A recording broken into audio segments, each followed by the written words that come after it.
একজন ছাগলের মুখে পাইপ ধরে রাখছে, অন্যজন পাইপের অন্য মাথায় বোতল লাগিয়ে পানি ঢালছে। এভাবে ছাগলের পেটে পানি ঢুকিয়ে মুহূর্তের মধ্যে ছাগলকে বানানো হচ্ছে মোটা তাজা, বাড়ানো হচ্ছে ওজন। হাট ভর্তি মানুষের সামনে প্রকাশ্যেই চলছে এমন অমানবিক কাজ। প্রত্যেকদিন রেগুলার বাজারে ছাগলের পেটে পানি ঢুকাই দেয়, দিয়া মানুষকে বোকা বানায়, একটু দাম বেশি নিয়ে দেয়। মাস 2 পরেই কোরবানির ঈদ।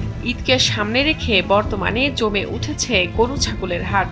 সেখানে ক্রেতাদের বোকা বানিয়ে এভাবেই ছাগল বিক্রি করছেন কিছু অসাধু ব্যবসায়ী। স্থানীয়দের অভিযোগ, দীর্ঘদিন ধরেই অবলা প্রাণীদের সাথে এমন অমানবিক আচরণ করে আসছেন ব্যবসায়ীরা।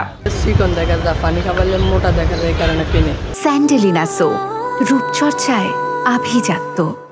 বিক্রেতাদের বারবার সাবধান করার পরও তাদের থামানো যাচ্ছে না বলে অভিযোগ করেন কুমিল্লার 14 গ্রাম উপজেলার মিরসানি বাজার ইজারাদার কমিটির সাধারণ সম্পাদক ফরিদ উদ্দিন মজুমদার। আমরা পানি খাওয়াই বাজারে আনার জন্য নিষেধ করি, তারা কেউ এটা গ্রাহ্য করে না, তারা আনে, তারা অভিযোগ দেখি অন্য বাজারও খাওয়াই আনে।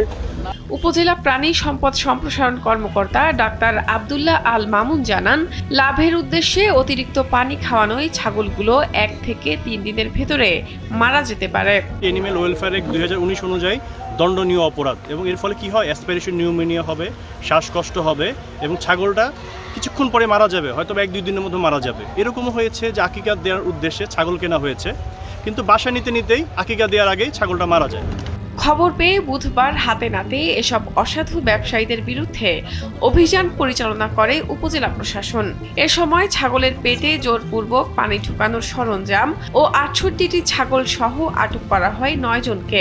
এদের মধ্যে 6 জন ছাগল ব্যবসায়ীকে 1 মাসের ও 4 জন সহযোগীকে 7 দিনের বিনাশ্রম কারাদণ্ড দেওয়া হয়।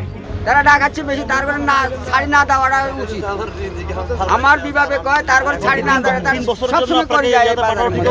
অসাধু এসব ব্যবসায়ীদের বিরুদ্ধে নিয়মিত এ ধরনের অভিযান পরিচালনা অব্যাহত থাকবে বলেও জানান উপজেলা নির্বাহী কর্মকর্তা মোহাম্মদ জামাল হোসেন।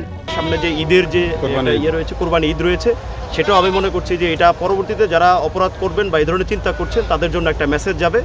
আমরা উপজেলা প্রশাসন এবং প্রাণী সম্পদ যে উপজেলা প্রাণী সম্পদ যে অফিস রয়েছে, আমরা একযোগে এই কাজটি করছি, আপনারা দেখেছেন, এবং এই যে অভিযান এটা অব্যাহত থাকবে, জনকল্যাণে এটাই অব্যাহত থাকবে। অসাধু ব্যবসায়ীদের শাস্তি দেওয়ায় স্বস্তি প্রকাশ করেছেন ক্রেতারা। নিয়মিত এ ধরনের অভিযান পরিচালনার মাধ্যমে অসাধু ব্যবসায়ীদের দৌরাত্ম্য বন্ধ করার অনুরোধ করেন তারা। শাহনাজ পারভীন, কালবেলা।